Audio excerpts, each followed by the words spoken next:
pilot scale reactor, so it's already a rather big reactor. In industry, it can be much, much larger even.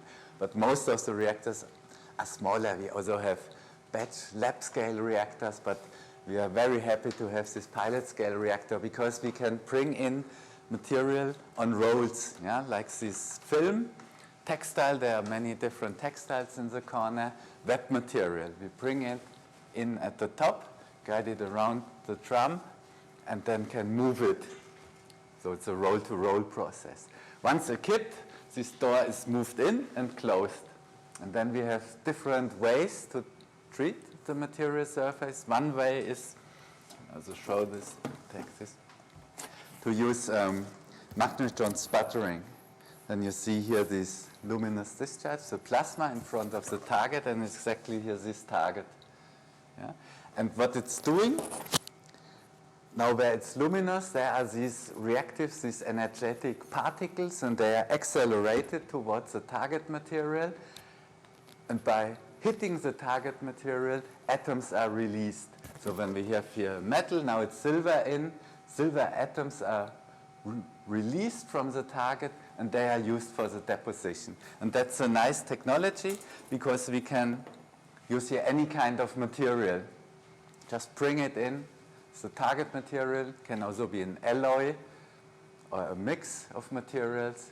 It's ablated and used then for deposition. So this is moved in, and just here with the distance 10 centimeter in front, then it's deposited. And like this, I have a few examples here. Typical thing is then to metallize films. Can also show this. There's now there's another one. Yeah, good. Just give it around. There's now a silver layer, roughly 150 nanometer on. It's a solar filter, so you can use it to look into the sun, for example, during a solar eclipse, then to see still the sun. That was technically used for this packaging material. It's a little bit thinner coating on it, just sufficient to reflect heat. So infrared light, since the metal layers reflect in the infrared very efficiently, and then these coated films were thermoformed, this honeycomb-like structure, and you have a highly insulating packaging material. And also have a look at this. That is now used. So was a project, there's a company in Switzerland, SkyCell. They're producing now containers for cargo. So there are food, medicine, vaccine shipped, where it needs to be guaranteed that the temperature stays in a certain range inside. And therefore, you have, on one hand, the insulation by entrapment of air, but then on top, when heat is reflected, a very highly insulating material. So that's one example that was also transferred to industry, very successful. We can do these coatings also on fiber material. That's an example. It's also a metallic reflecting layer, and then there's an optical active layer deposited on top, which looks a little bit blue. And when it's exposed to high temperatures, around 400 degrees, it changes its colors. So that's a simple passive indicator for high-strength textiles. If they once would be exposed to high temperatures, that they are losing their properties. Can also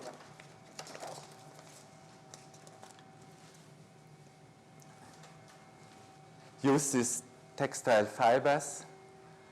Inside is a metallized textile fiber, and it's braided with a normal high-strength material. And then I might demonstrate just to see how we do it here now, that it's indeed electrically conductive. Can connect it here. And so now we see.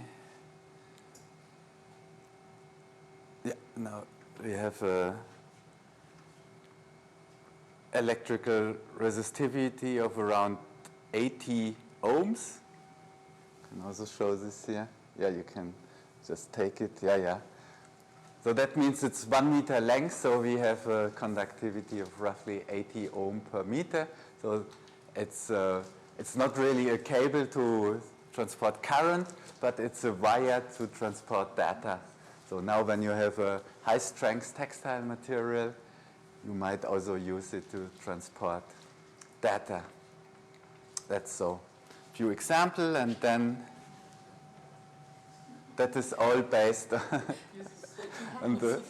Our hands are making it higher, possibly? Yeah, when it's moved a little bit, so that could be, but it's, yeah.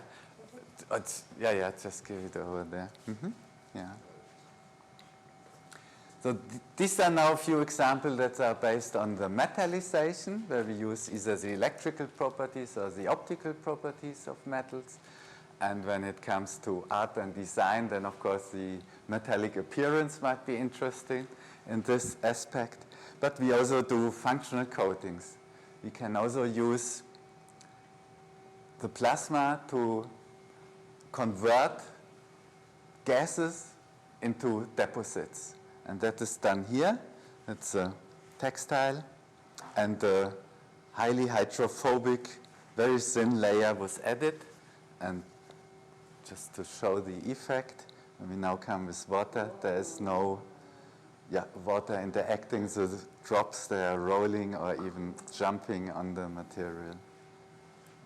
And then remove a few smaller drops, and they might stay a little bit longer.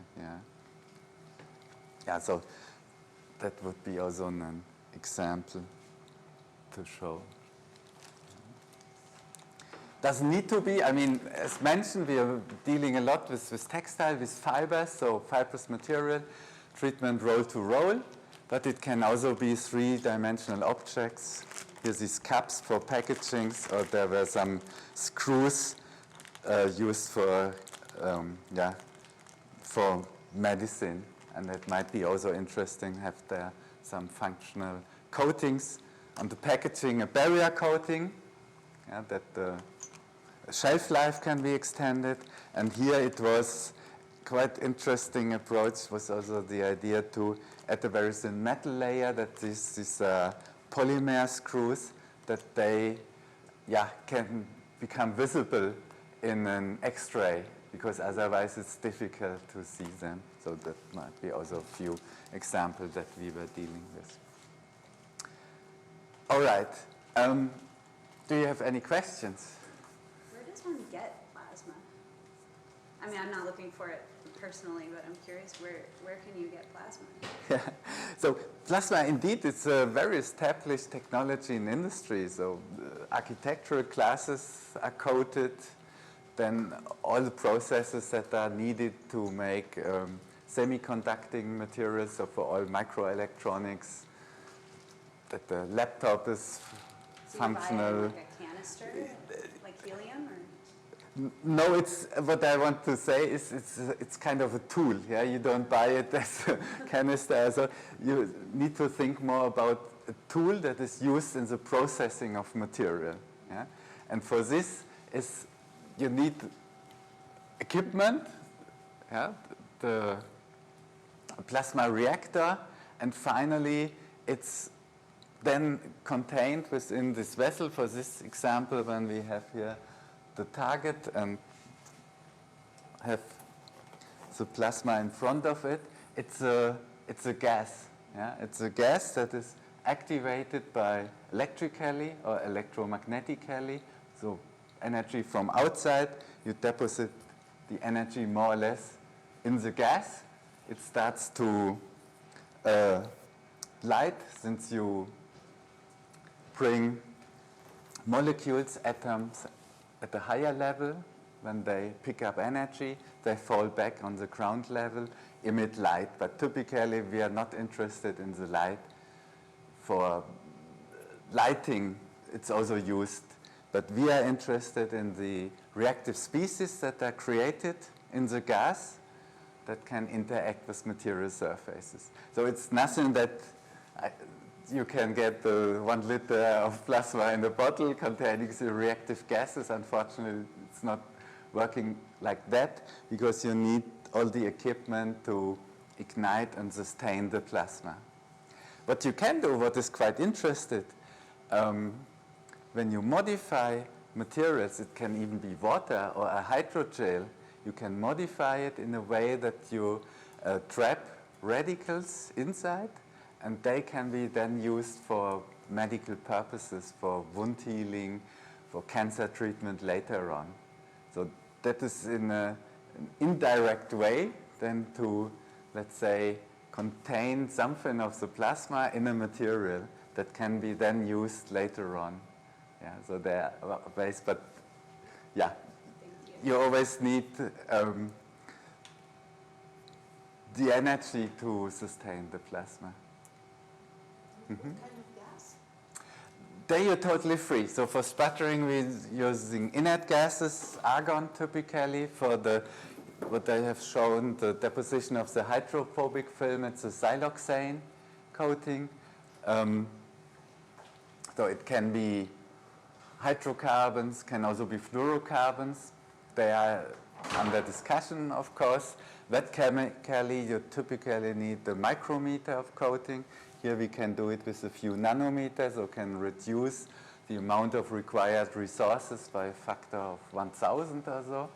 That can be interesting. So you're totally free which kind of gases you are using. That's an advantage. And the technology is a dry technology, so there's no water needed, no heating processes afterwards, drying processes. It's really a green, dry technology that is saving resources, mainly due to the reason that we operate with very, very thin modifications, either directly in the polymeric materials that only the surface is modified, or by depositing in very thin layers. So this example I've shown you with the film, it's about this 100 nanometer. For us, it's already very thick coating. Typically, we only deal with few atomic layers. Yeah? Can I, for example, with the hydrophobic textile coating, Yeah. just as an example, do we know yet how durable that is, and is it reversible? Yes. What happens to it at the end of life? Yes. So first, durability, very good, since what we deposit is chemically bonded. So very good adhesion, washing fastness 50 times for sure. That's very good. Then end of life, also the advantage by depositing just a few nanometers, it can even be recycled. So typically also for the packaging material I've shown, when you have a coating and the elements are not toxic or anything, but we look at this aspect in the beginning. When they're thin enough, then it just adds an impurity of less than 0.1%. That doesn't disturb a recycling process. How would they be recycled? They can be considered as a pure polymer material. Right, so Yeah. So for example, for the packaging, it's a monomaterial, polypropylene. Currently, there is not really a cyclic system installed to reuse polypropylene. But in principle, it can be done. The coating doesn't disturb the full recycling process, but simply due to the low amount of material. So we always adjust functionality with the minimum amount of modification or added material. That's a big advantage of it. Yeah. How long the process take? Sorry? How long it take to complete the process time? I mean, the thinner the layer is, the interaction time, the faster the process. So that is also a give and take. Yeah? When you need thick coatings, it's a slower process. So of course, we and then industrial partners aim in fast processes. The more they can produce, finally also the cheaper the material is. You have high investment costs when you look at the devices, so you need to earn money with it, high throughput. So here we go typically maybe at a few 10 meters per minute. In industry, then it's factor of 10, you speed up, so several hundred meters per minute. It's so the typical speed to process those materials, yes. Yeah. I guess. Then the next group is waiting, and you might look at other interesting aspects. Thank you. Thank you. You're welcome. Yeah.